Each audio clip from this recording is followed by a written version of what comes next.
This is a stereo fidelity demonstration record.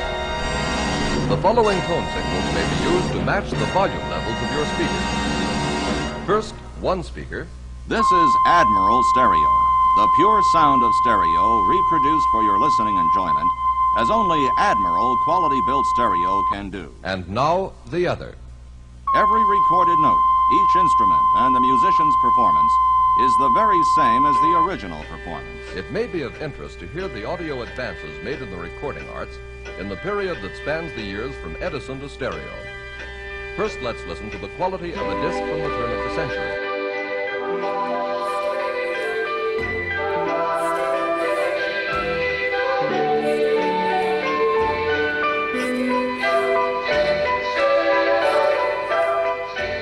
Thanks to the new music technology, groups like Pink Floyd and Genesis and avant-garde composers like Stockhausen are today creating strange sounds.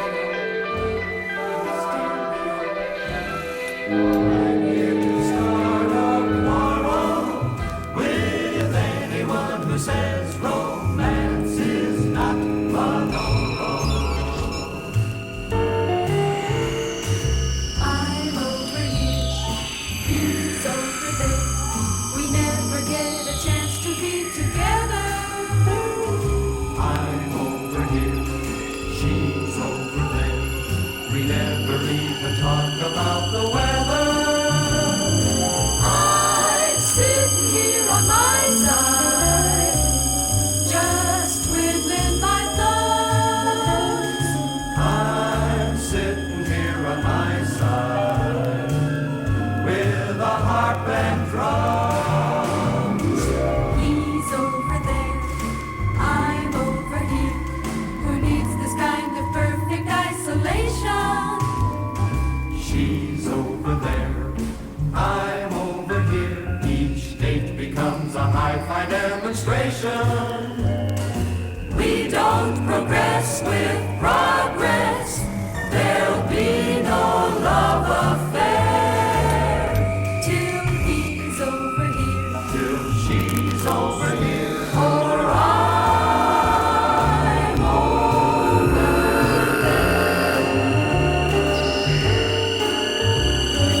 I'm over here, I've got the bass.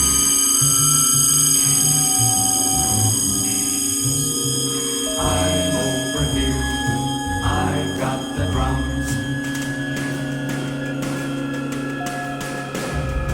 I'm here with the piano.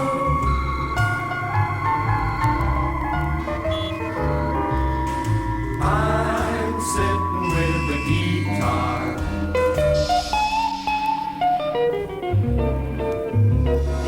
He's over there, I'm over here. Who needs this kind of perfect isolation? She's over there, I'm over here. Each date becomes a hi-fi demonstration. We don't progress with progress. There'll be no love affair till he's over here, till she's over here, or I'm over there, or I'm over there, or we're both Right. Center. Is this the music of the future? Or a case of emperor's new clothes? Certainly, the audience, if Left. not some of the critics at that time, took it all very seriously. But concerts like this Right. one have yet to catch on universally. Left. The story I'm about to tell you is one of the most extraordinary tales of our time. It's a story of change, a change which has affected all of us. Some say it's a change for the worse. Others find it a change that is very exciting. I leave it to you to judge for yourself whether you think the new sound of music gives you as much lift and as much pleasure as the tones which came out of this late Victorian barrel organ. But one thing is certain. One thing is certain. Perhaps for the first time, the keen musician was no longer limited by his lack of talent. This monster of the 1930s was one of the first magnetic recording machines. Today, it's the musician who gets isolated on the other side of the glass-fronted booth. Lack of talent. Back in the early 30s, it was the forerunner of the magnetic tape recorder, which had to be safely stowed away. And when you see the material on which it made its recording, you'll understand why the engineer always handled it with leather gloves. One of the most extraordinary recitals ever was staged at the Queen Elizabeth Hall, London. You are now at the threshold of an exciting new listening experience. Step across and behold the panoramic splendor of stereophonic sound. The next item, Partita for Unattended Computer by Peter Zinoviev, is a true live performance in the sense that no magnetic tape is being used at all. Furthermore, the computer has a choice at various stages in the procedure, and the piece therefore comes out different every time it's played. The performance you're about to hear is therefore unique and unrepeatable. First of all, checks are made to see that the composition is correctly loaded into the computer. The computer is started and will carry out the performance unattended. As we enter the wonderland of stereo, suddenly sound springs to life. All that we hear takes on a depth and a dimension never before known in the realm of recording. Let's go now to the studio for an on-the-spot look at stereo in action. And while we're on our way, pretend you're on a city sidewalk. Now, listen to the voice of the city's traffic.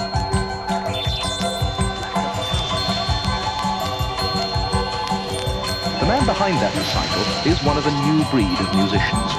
In theory, the capacity to introduce into synthetic music the spontaneous, unpredictable quality of the human player.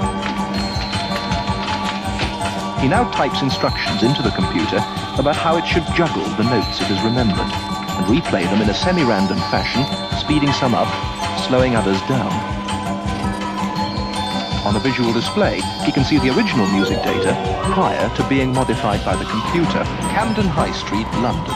Not traditionally a mecca of music, but typical of the way the new technology of sound is enabling the more enterprising to do their own thing in every sense. This is the tiny studio of David Vorhaus, again, both inventor and composer. Working at his best in the early hours of the morning, Vorhaus is developing his own approach to music.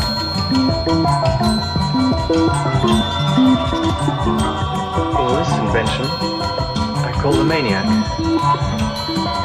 It's an analog sequencer, that's what the A stands for.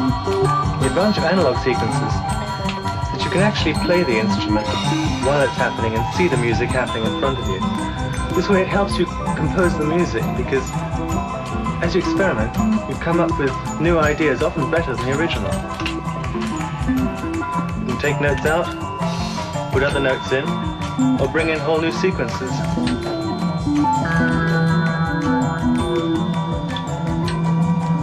Notice the feeling of spaciousness in the studio, how you can sense the depth and dimensions of the room. That's the marvel of stereo. Now, while we're here, let's observe the famed Jerry Gray and his orchestra during an actual recording session. Notice how the microphones are placed. There's one hanging at the left above the saxophone section. A second one covers the rhythm section in the center, and the third mic is placed in front of the brass section on the right.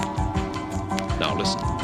See how the recording faithfully reproduces not only the music, but the very directions from which it originates. Listen now to his famous arrangement of Little Brown Jug.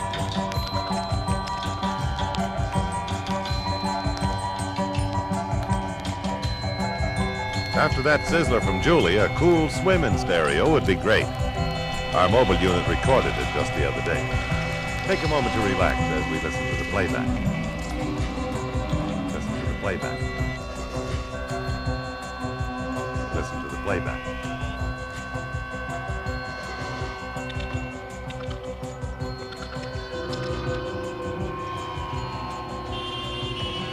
Take a moment to relax as we listen to the playback. Here we are at the Liberty Conference Room. They're having a weekly meeting listening to new stereo releases, so be very quiet. I'll open the door. Sure done a lot of color. Ted, would you please put on that new job design?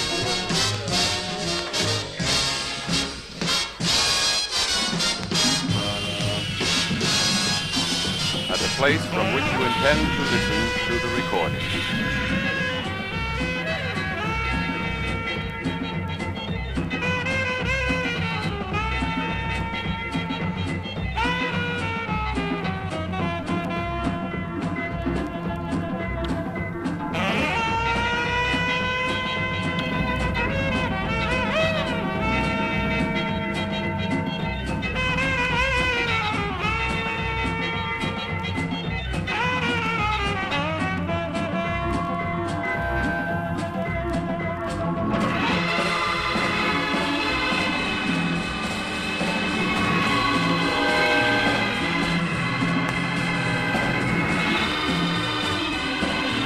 Place from which you intend to listen to the recording.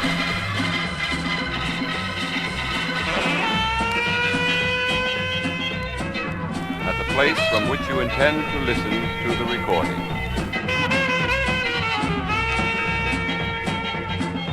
At the place from which you intend to listen to the recording.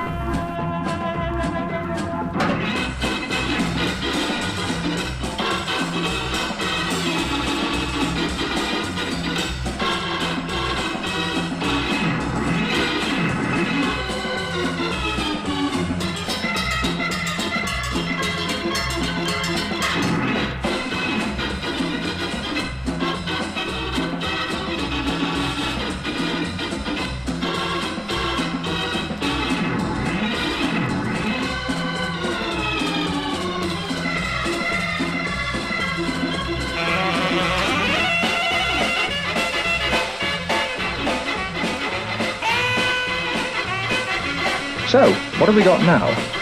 Our first two notes are still the right way round, producing a boing sound with a quick start and a slow finish, or what musicians call sharp attack, gentle decay. Now we've turned the last note the wrong way round. We've got the decay first. Now it's become a wah sound. And if I finish the joins here, it should sound something like this.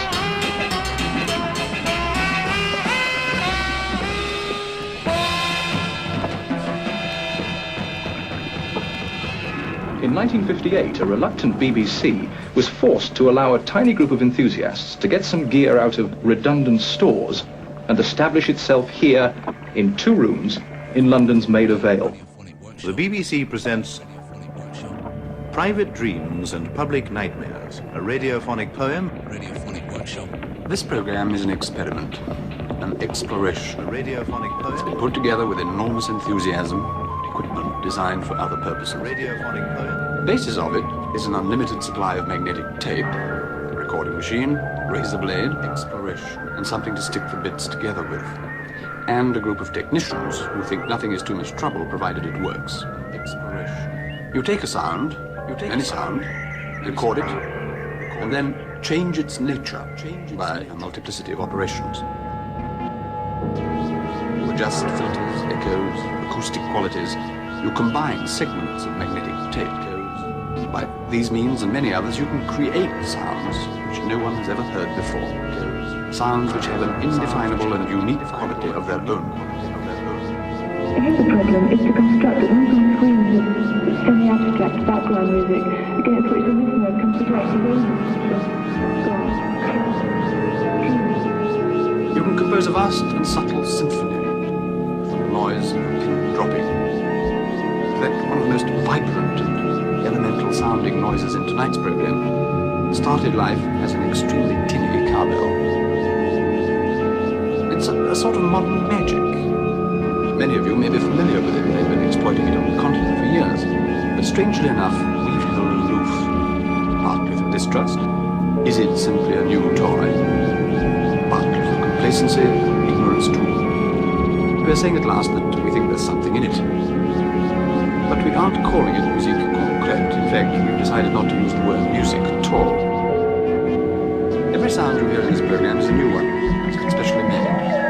And then all you have to do is cut the notes the right way. We can now, by technical means, achieve emotional effects with the human voice as a basis, quite different from anything the actor can do on his own.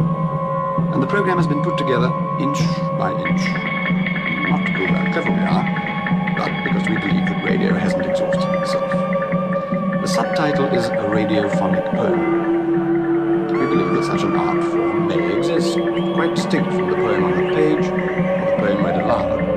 A poetic experience which only exists in terms of a sound context. Audio Fidelity Records, producers of Stereodisc, the world's first compatible stereophonic high-fidelity records, presents a study in stereophonic sound.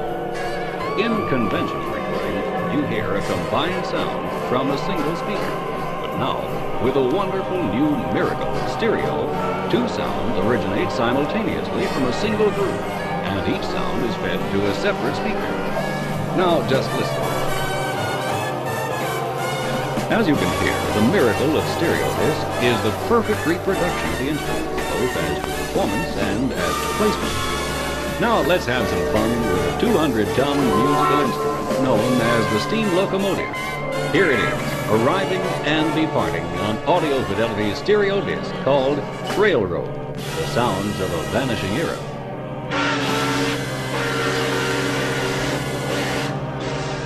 In nature, sounds exist in space. And with stereophonic recording, the feeling of space and perspective is brought to you. For example, one moment we can be at the side of an indoor swimming pool.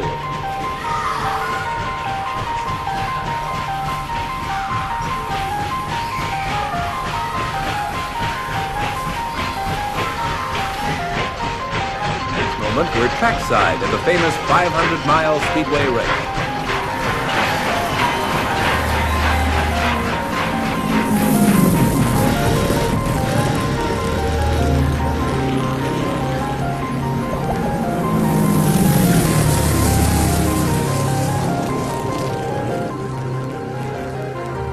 Another feature of stereophonic sound enables you to locate the instruments in the orchestra.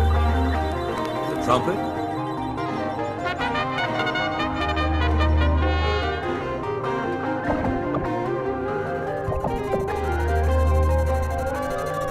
The new sound of music. The new sound of music. the drum,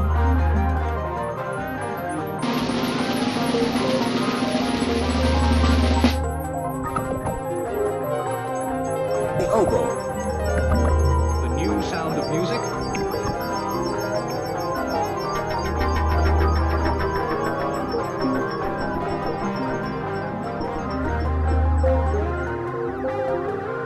The new sound of music.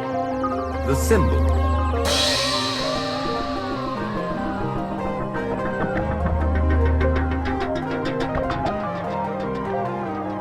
The new sound of music.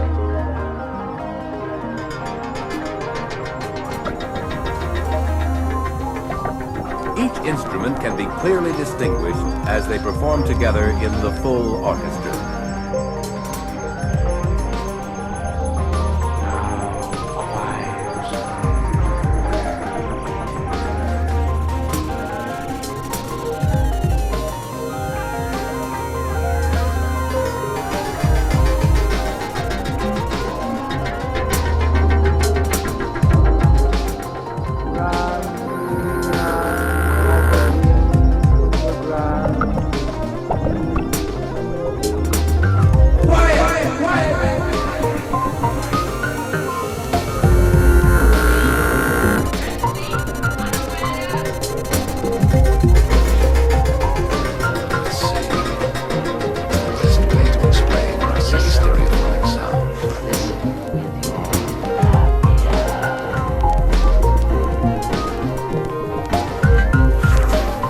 Must be a simple way. Make everything pretty clear. Think. Rather, imagine that this is part of the total picture.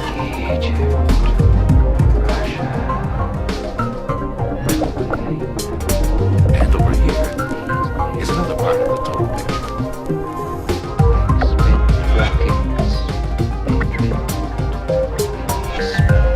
Together, and like a stereo viewer, you get the full picture of the total sound. Like this. This is a new experience. Stereophonic sound. Come along with me into the world of sound. But this is a new and exciting world, full of color and depth and new dimension. This is a new experience. Stereophonic sound. Stereophonic sound. Stereophonic sound. Waiting for you is fear.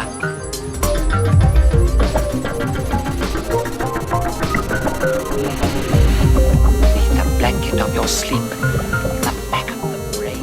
This is indeed a world of infinite variety. A full flood of orchestral music, the quiet waters of the song and the end of the ballad. So let me stand aside for a moment while you hear and the song another. Now wait a minute. Don't get us wrong. Good high fidelity is wonderful sound. Just listen to it. Waves, crowds, cities falling, ice floes breaking, bitter snow. A jungle where savage beasts whimper and growl, treading toe on toe. But then there is stereophonic sound, like this. He's waiting for you. Look, open the inner eye.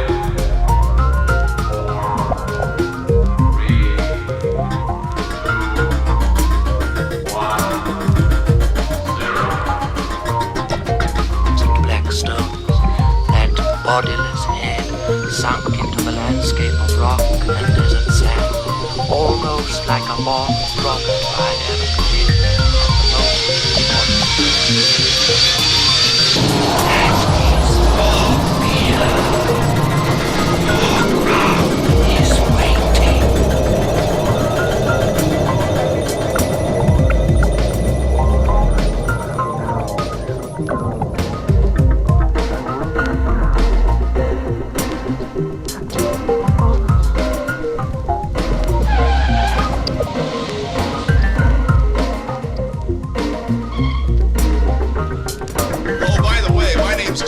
And I'm going to take you on a stereophonic tour of the city of Los Angeles. Gee, it's almost time for the first race at Hollywood Park. Let's pull in right here and see if we can catch it.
Stereophonic sound, you still have to have the right horse. Let's get back into the car. I want to take you over to the Grace Memorial Church of God and Christ to hear a pretty exciting sound. It's right around the corner from the airport here. Hey, look at that 4-engine job coming in for a landing.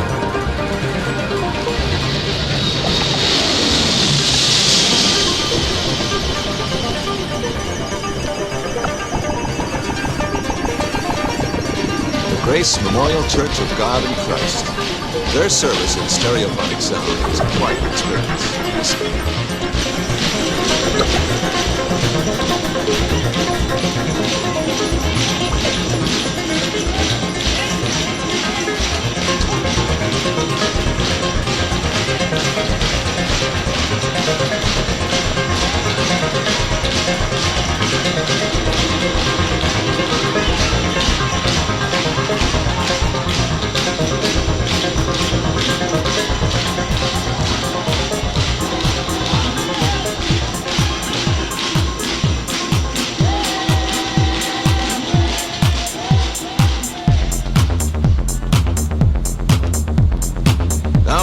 Riverside Racetrack.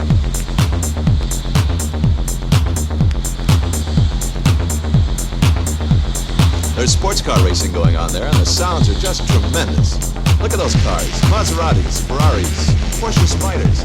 I think they're just about ready for the next race.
Jet bomber go by.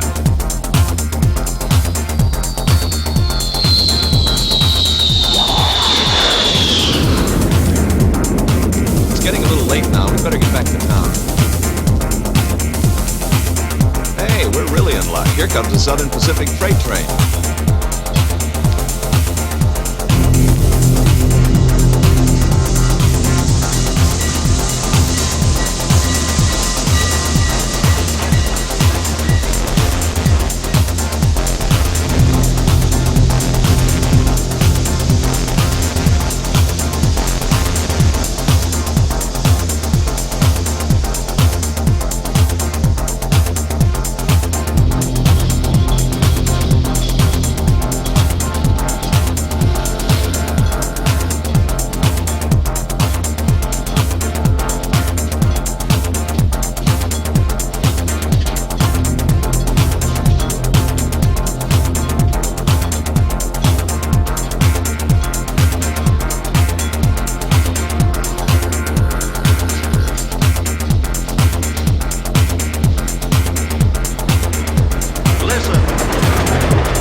Come along with me into the world of sound.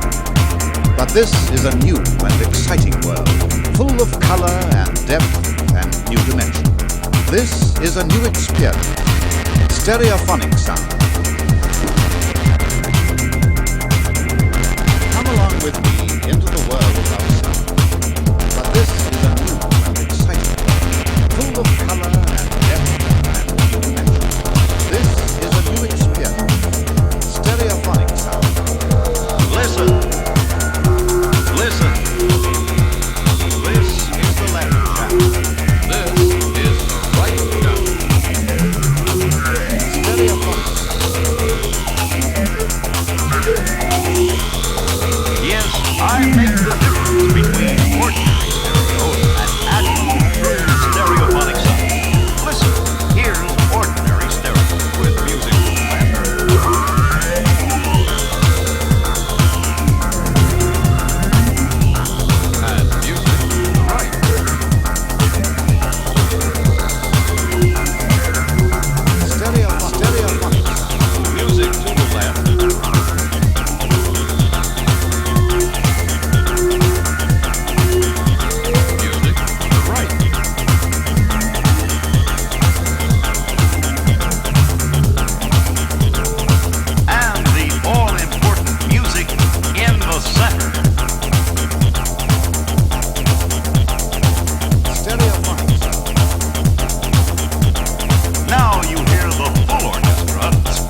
This is indeed a world of infinite variety. The full flood of orchestral music, the quiet waters of the song and the infinite melody. So let me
music that is produced by electronic oscillators.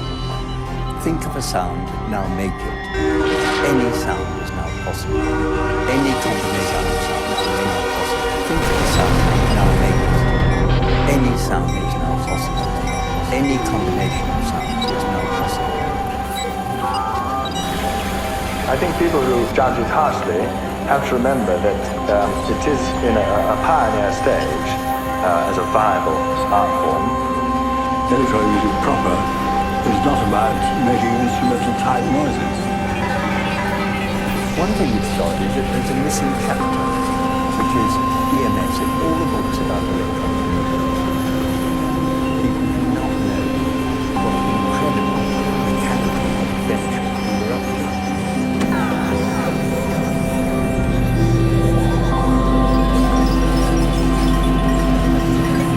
Think of the sound now making it.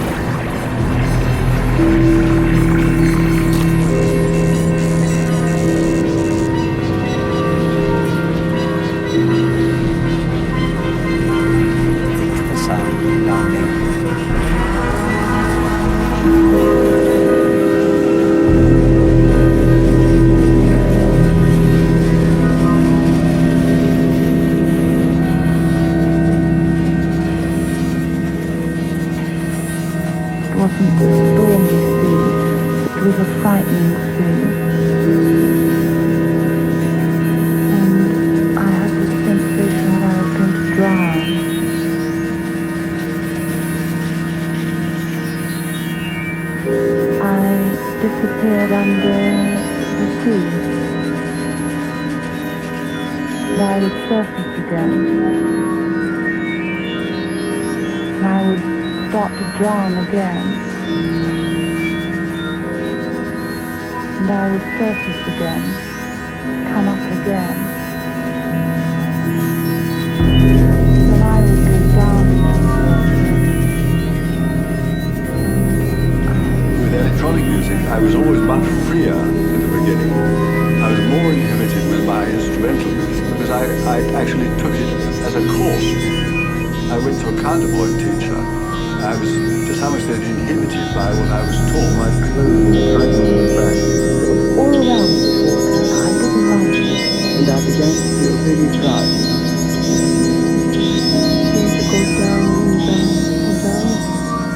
clothes were dragging me back. It was very dark and very deep. It was a fight. The sea is very deep. I am going to drown. And I thought, well, it's no use trying to think I'm not going to drown. I am going to drown. And it was frightening and suffocating. No reflection in the water. I was in the water. And it was a feeling as though the water was coming towards me, and I began to feel really frightened. And being that I can't swim and afraid of water, it seemed a greater fear. And then I would go down into the water and the sea seemed vast and there weren't many waves. It wasn't a stormy sea, but it was a frightening sea. There were sort of blue colours, blue-green colours, and it was all colours like the rainbow, as if there was a light shining behind it. And then I would shout and say, I won't do it, I won't do it, and I would surface again. I saw a cloud of spray.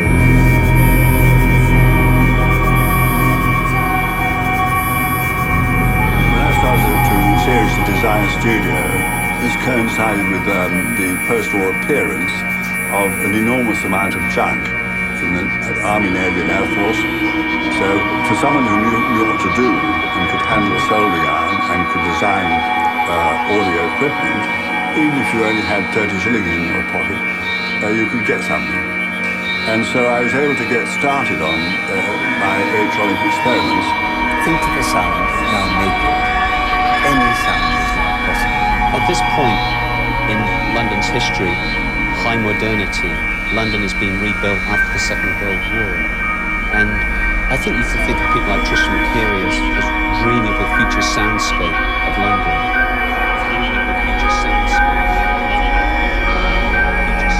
Electronic music in the 50s was considered avant-garde, and we were operating on the fringes of what people generally thought of as music.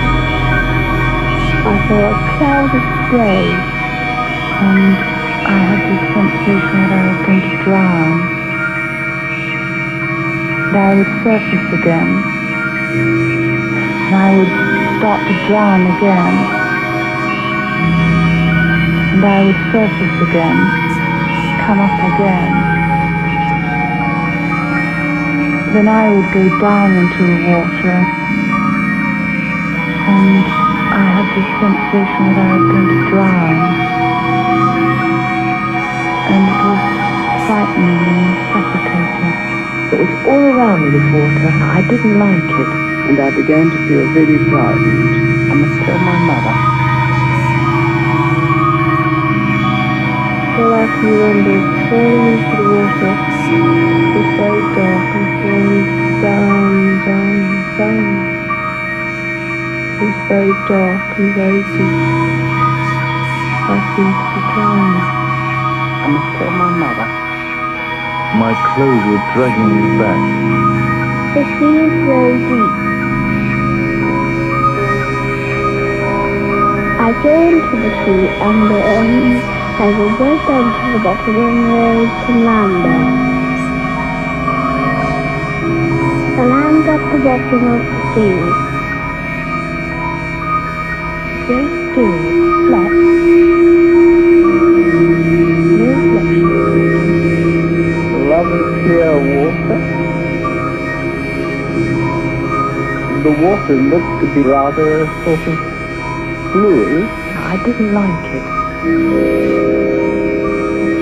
And suddenly all this water became full of other people and other things all falling, full of other people and other things all falling, all going downwards the same as I was, and chairs and tables and things like this.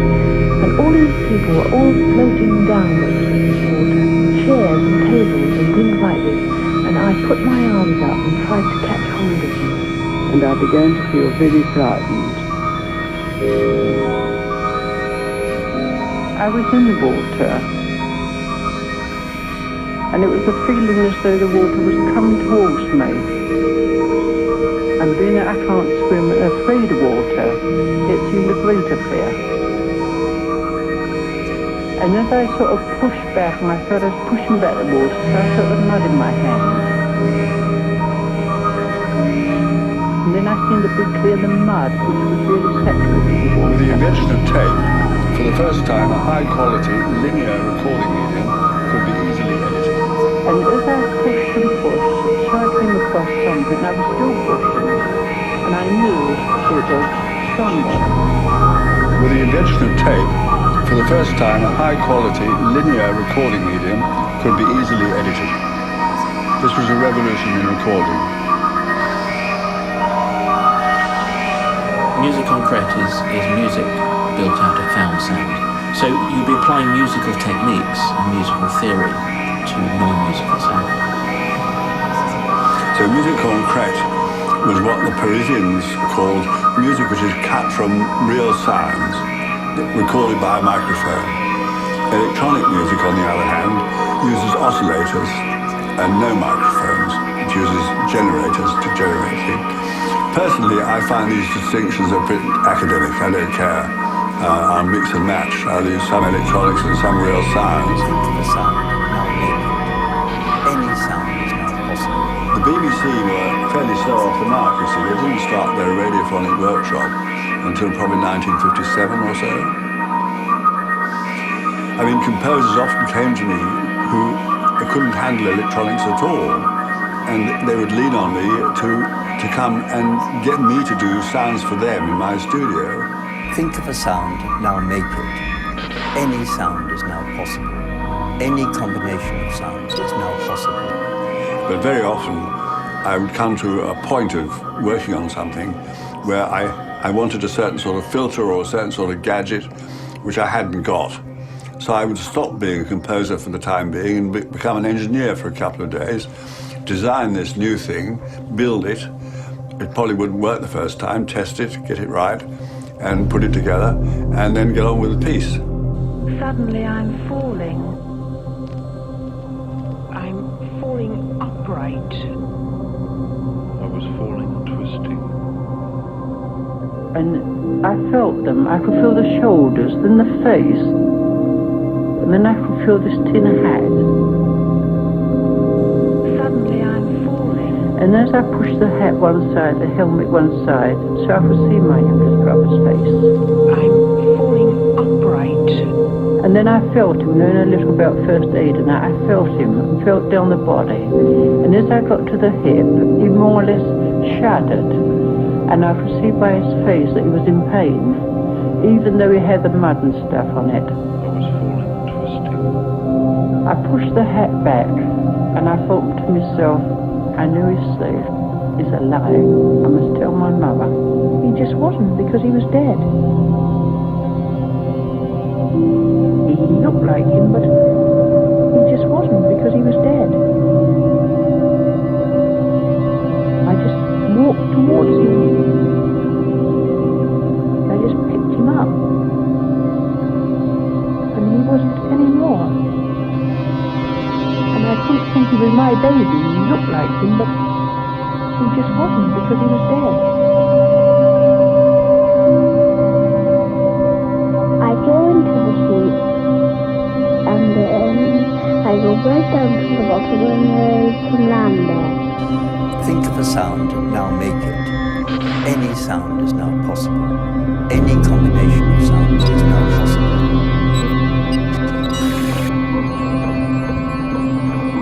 I don't know quite how I came into electronic music itself.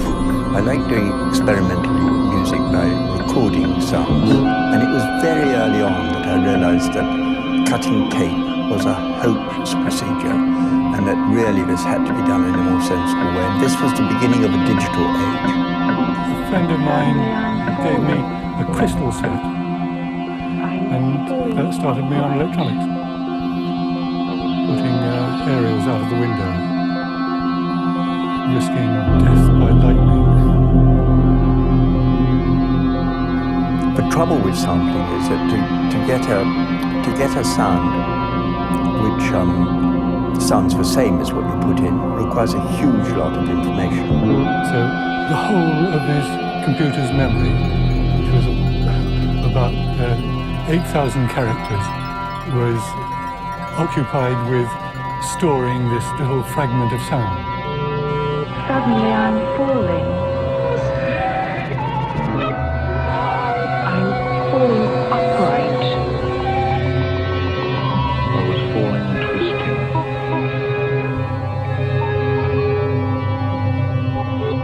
It was at the cutting edge, and neither the people who came nor ourselves knew what we could do with this apparatus. I remember once Karl-Heinz Stockhausen came, and they collaborated for quite a while and spent a long time making a box the size of a fridge, which was insulated from a sound point of view, so that they could record the sound of a fly screaming. Suddenly I'm falling. I'm falling upright. I was falling and twisting.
I'm falling upright.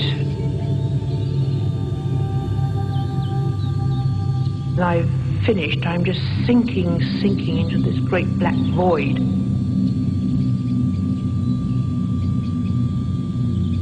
I see no clouds at all.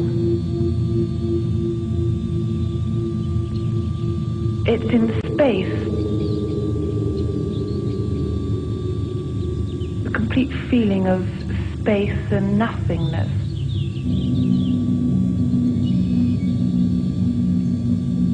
Everything is black and I fall and fall and fall. And I know that if I don't pull myself up,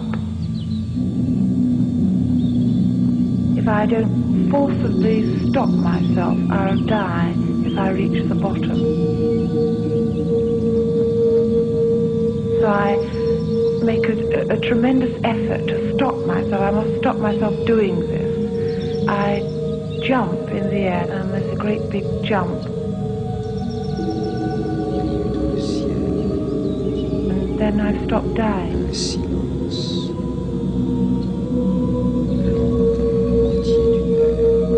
A complete feeling of space and nothingness.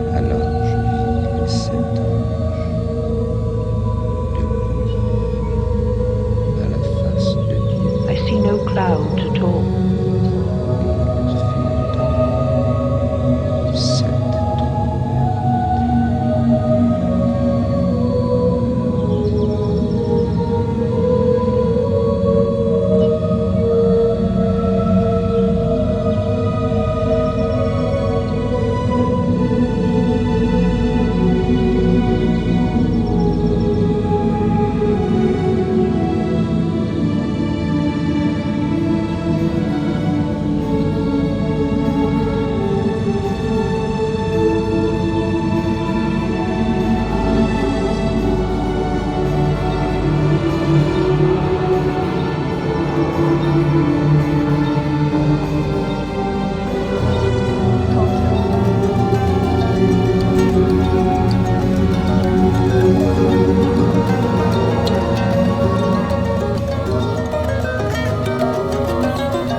recorded in New Orthophonic high-fidelity sound by Charles Munch and the Boston Symphony Orchestra, Tchaikovsky's Romeo and Juliet plays about 19 minutes.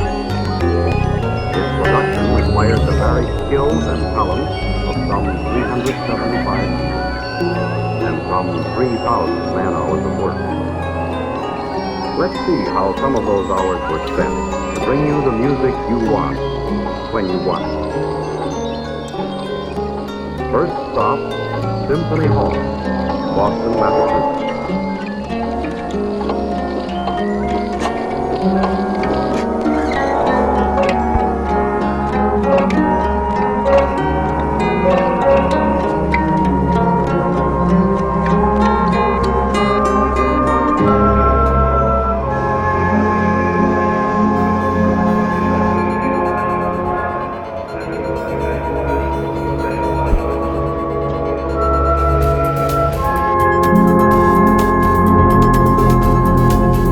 To begin with, a new orthophonic high-fidelity recording is not just the mechanical reproduction of a concert performance. It's the art of creating the effect of a concert performance. There are many stops and starts, many takes and retakes.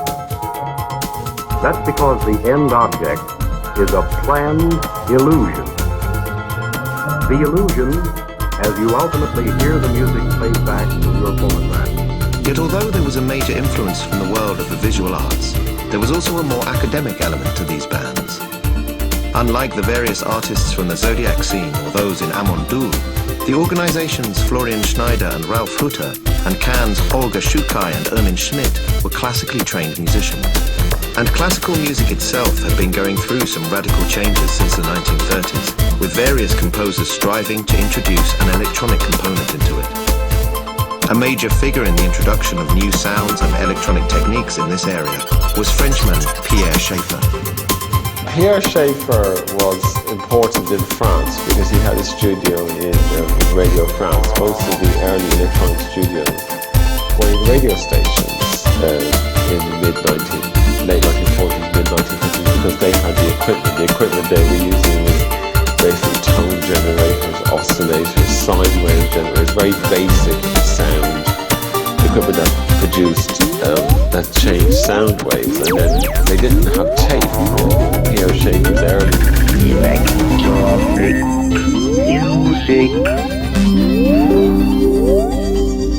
The new sound of music. Electronic music. Elektronische Musik. Musik électronique. By the time of the album's release, however, the Zodiac Club was a distant memory, and the album's contributors had gone their separate ways. Where Froese continued to develop Tangerine Dream, Konrad Schnitzler had joined his original collaborator, Akim Rodelius, to form the group Cluster. Originally a two-piece, they recruited Zodiac Club regular Dieter Mobius as the third member of their experimental ensemble. Again, Schnitzler's philosophy dominated. Using conventional instruments filtered through various electronic devices, they would strive to create something both unfamiliar and esoteric. I met Achim and Connie in a Kneipe, in a pub, and they were just asking me if I want to drum with them, and I said, okay, I'm the best drummer on earth.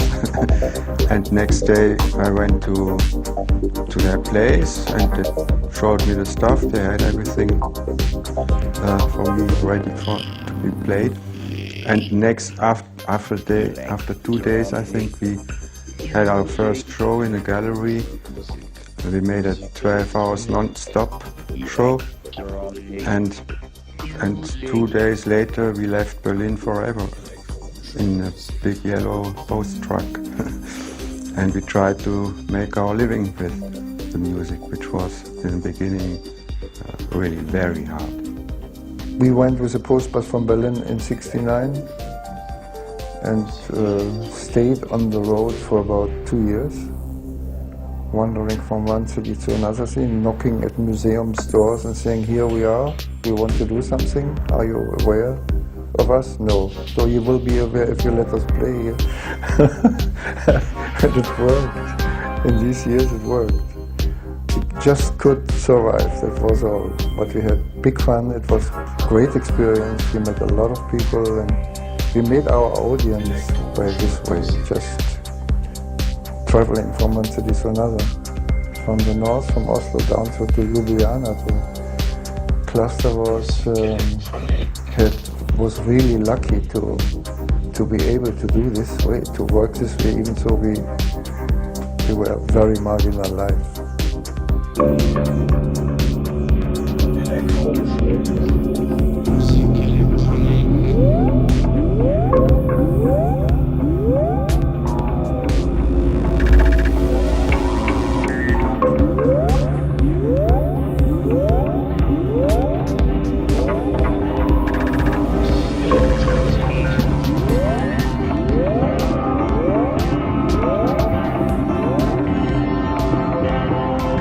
Able to be a normal rock band, of course.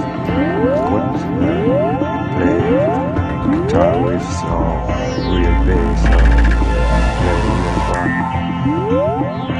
So we had to invent, if we want to realize that kind of music, we had to invent a new kind of music. Or, because we were not able to make music, we had to do what we did, or we couldn't make music.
As the Berlin Band were beginning to branch out and the growth of experimental German music started to appear more like a movement than a set of isolated individuals and collectives, Ralf Kutter and Florian Schneider's The Organization recorded their first and only LP, Tone Float. Behind the desk for the album was Conny Plank, a young producer and engineer who had recently completed work with Cluster on their debut Klopfzeichen, and who had set up his own company Rainbow Productions to record new German music. Tone Float was for both the organization and for Plank an experiment, a testing ground for new ideas.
frange debout aux quatre coins de la terre. That's like thinking what I sound sexy. Retenant les quatre vents de la terre, afin que ne souffre aucun vent sur la terre, Intergalaktisches Abenteuer. sur la mer,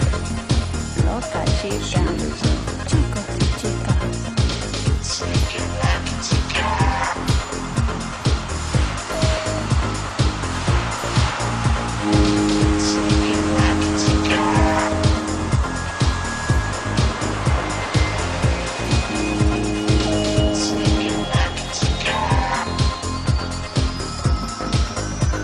La música electrónica.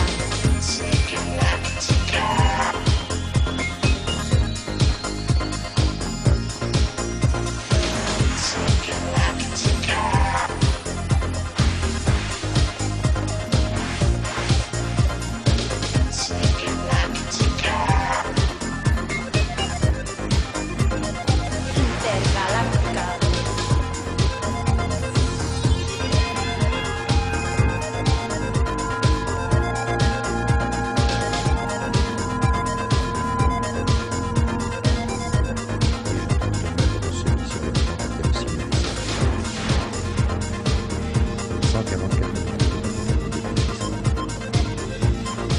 Après cela, voici une foule immense que nous se répandait de toutes nations, tribus, peuples, langues, debout, face au trône, face à l'agneau, vêtus de robes blanches, des palmes à la main. Alors un des vieillards pleura et dit, ce sont les survivants de la grande détresse. Ils ont lavé leurs robes et les ont blanchis dans le sang de l'agneau, et celui qui est assis sur le trône les couvrira comme d'une tente. Ils ne connaîtront plus la faim, ils ne connaîtront plus la soif. Le soleil ne les accablera plus, ni aucune brûlure, car l'agneau qui est au milieu du trône les fera paître et les mènera aux sources des eaux vives. Et Dieu séchera toute larme de leurs yeux.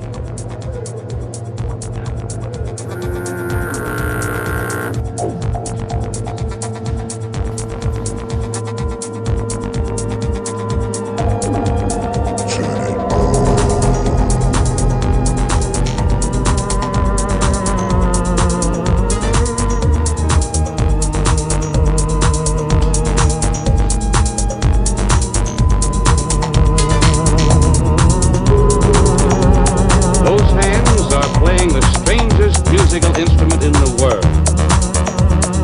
The only instrument that is not touched by hand.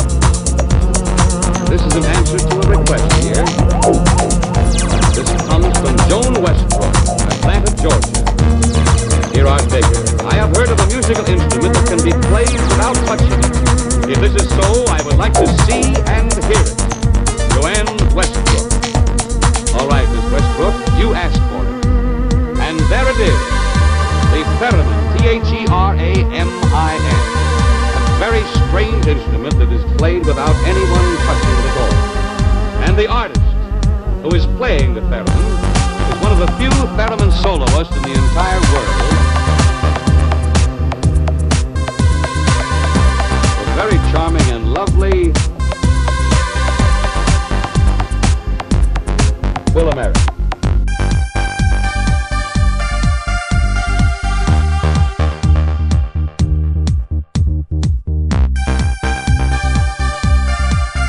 With an odd instrument like this that you don't touch, please. But it's got a kind of a magnetic grain. But it's got a kind of a magnetic grain. But it's got a kind of a magnetic grain, and the voice almost human. They don't believe me. They say I have recordings in there, but really I have. Now, would any hands besides yours play this thing, all right? Well, that all depends. Let's use it on the track. With these things? Oh, fine, sure. Wait, get the request down there. Want to play I Love You Truly? I love you truly. It sounds good. You're hypnotized with electric eyes. I lose control, gonna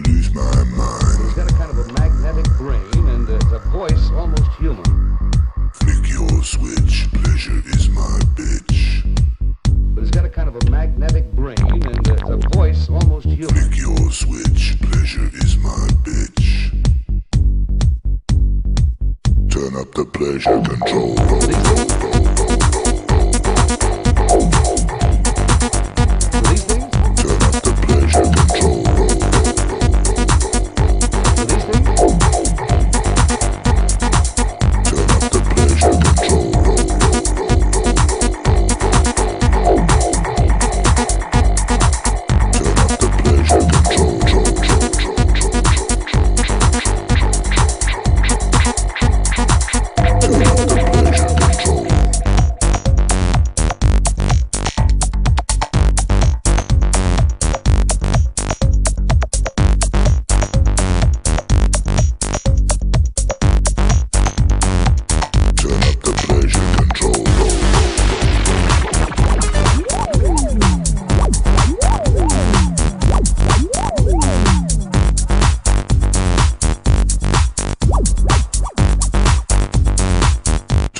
Pleasure control. With these things?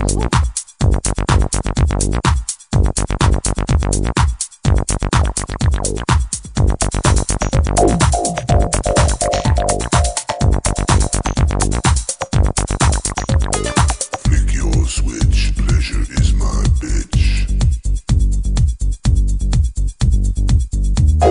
Flick your switch, pleasure is my bitch.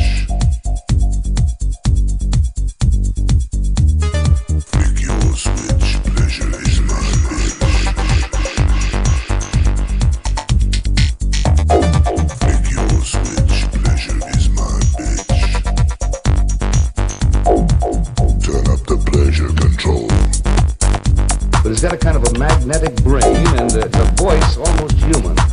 Turn up the pleasure control. Voice almost human. Voice almost human. You are now about to enter a dimension of sound, beats, and rhymes. A dimension where music is a controller of the mind. A dimension where bass and treble are the necessities of all men.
shining behind it. All of a sudden I saw a cloud of spray.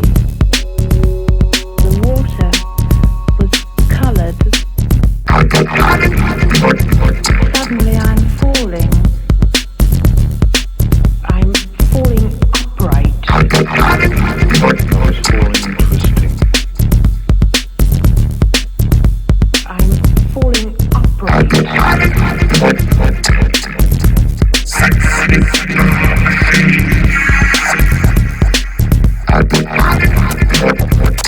Suddenly I'm falling.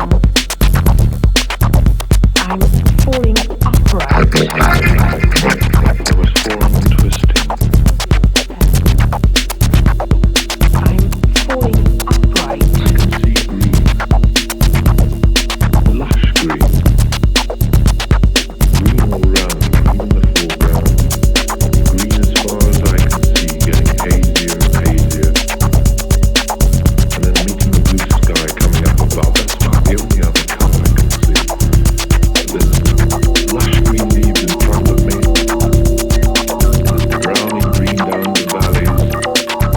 There's dust making it not quite as green.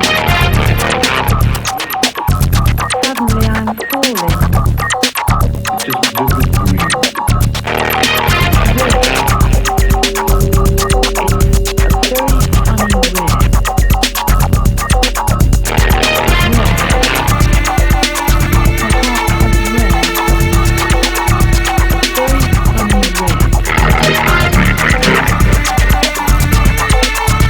Suddenly I'm falling.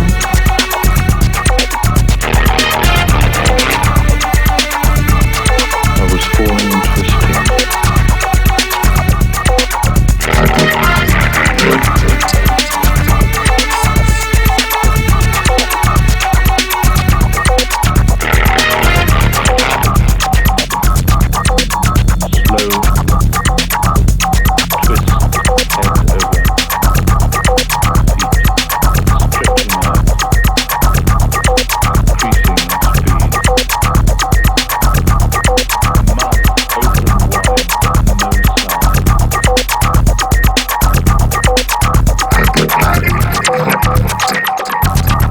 Slow twist, head over, feet stretching out, increasing speed. Mouth open wide, no sound.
round, it simply means the speakers are connected up the wrong way round. Of course, we can move only from the left-hand speaker. Well, I'm standing on the right.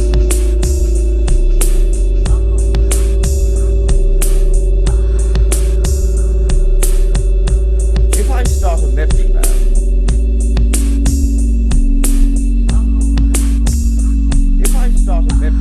if I start a metronome and carry it with me, you'll hear me move from the left-hand side to the right-hand side. If I start a metronome and carry it with me,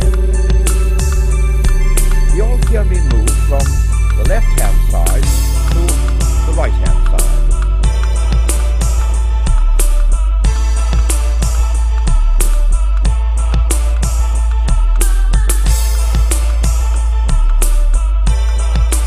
And now I'm on the right with a metronome and a very pretty girl. And a very pretty girl. All I can remember is falling into the water, which was very dark and very deep. All floating downward through this water, all going downward the same as I was. Accelerating all the time, faster and faster, accelerating all the time and increasing in speed. I was speeding downwards. Sinking into this great black void. Reeling down into a chasm. Reeling down into a sort of great big hole. It's a long way down. It's a long way down. And I felt myself falling. It's a long way down. Back to the mountain. Fell off the edge of the mountain. It was very dark. Seemed to go down and down and down. Seemed to go down and down and down.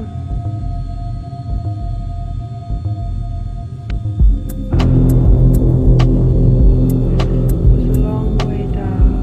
I couldn't do anything about it. It was very dark and very deep.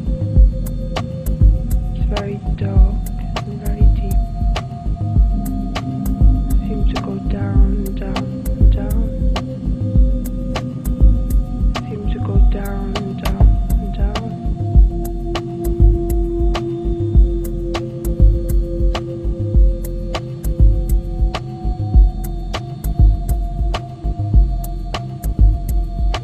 I'm falling upright.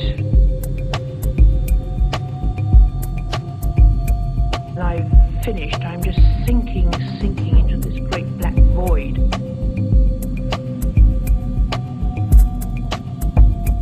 I see no clouds at all. It's in space. A complete feeling of space and nothingness.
and I would surface again, come up again.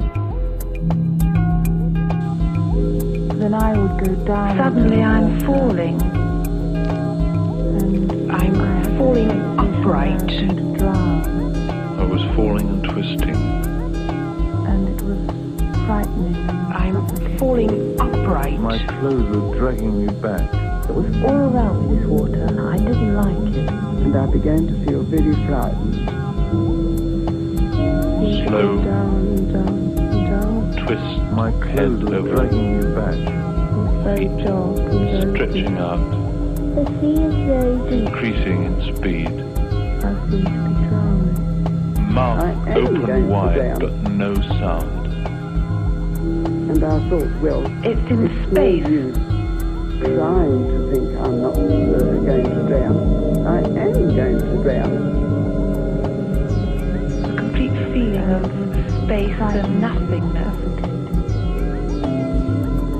No reflection in the water. Nothingness.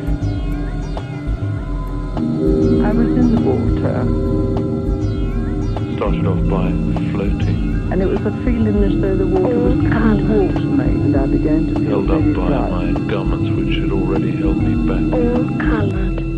And being that I can't swim and afraid of water, I remember my dreams and by the colour there. Then I would go down into the water and see seemed bright blues and yellows and reds, blue and yellow and green, red and green and blue and orange.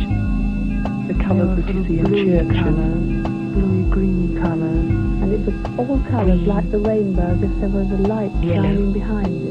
And then I would shout and say, I won't do it, I won't do it. And I would surface again. I saw a cloud of grey. Black.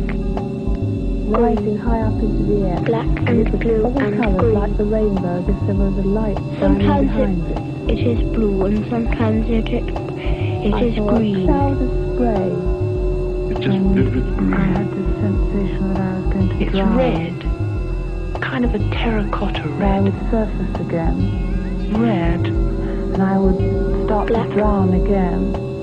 Black. And I would Black surface and white. again. White. Come up again. Silver. Glittering silver. Then I would go down into the water. Bluey colour. I had this sensation that I was going to drown. White. Grey. Black. And it was red and Blue and green and yellow and orange. It was all around this water. I didn't like it. Colour, but merging together to give a blurred. Accelerating all the time, faster and faster. All I can remember is falling into the water. It was very I felt as if I was falling forever. Down, down, down. Not Very quickly, dark and very deep. but I am definitely going down, down, down. I know that nothing, My clothes were dragging nothing me can back. stop me. The sea is very deep. I try sometimes I go into the sea think and in myself, I well, go this is right not down to the usually bottom enjoying this and kind of land there. panic-stricken.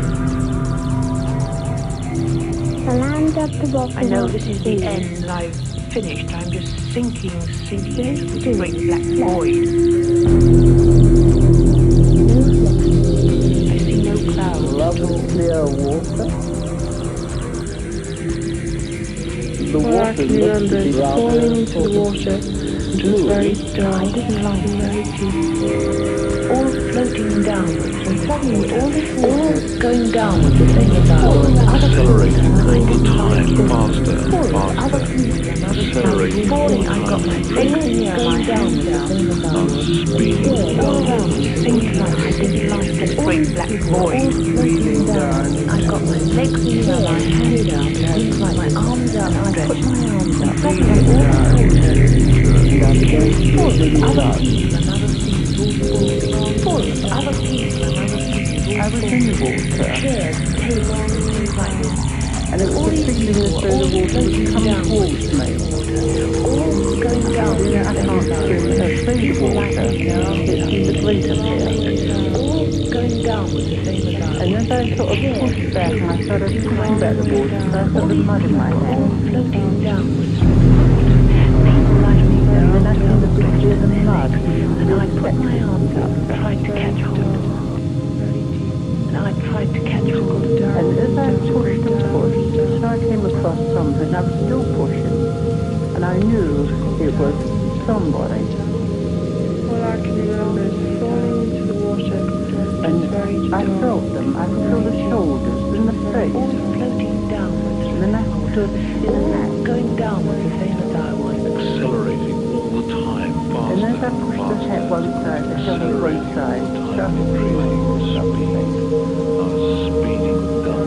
Sinking. And then I felt spring black body. body. I felt it, felt down the body. And as I got to the head, we more or less shattered. And I could see by his face that he was in pain, even though he had the mud and stuff on it. I pushed the hat back, and I thought to myself, I know he's dead. He's alive. I must tell my mother. I just wasn't because he was dead. He looked like him, but he just wasn't because he was dead. I just walked towards him.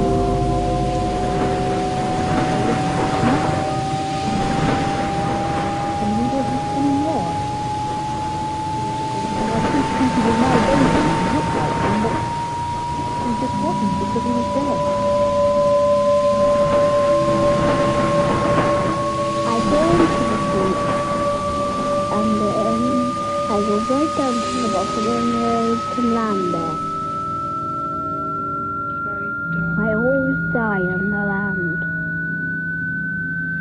The land at the bottom of the sea.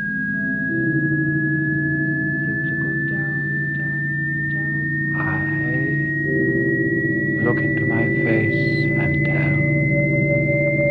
What face do you see? I see myself. The image is no longer divided. Like a mirror, I am you, and you are me.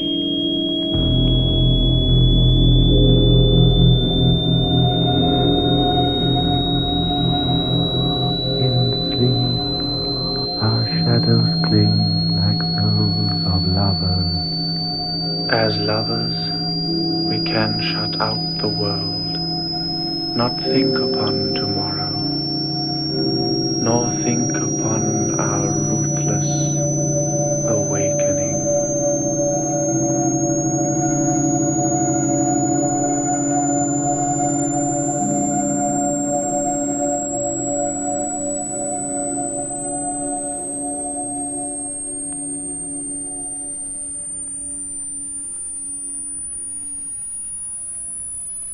Silence,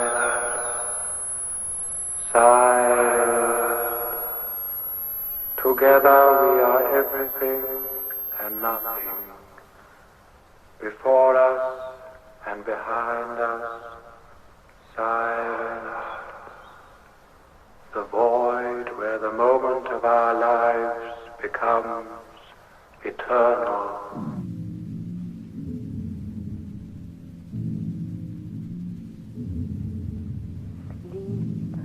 And sleeper, lie of monstrous stones might lie, rolled side by side between vast hills, augurs of nothing.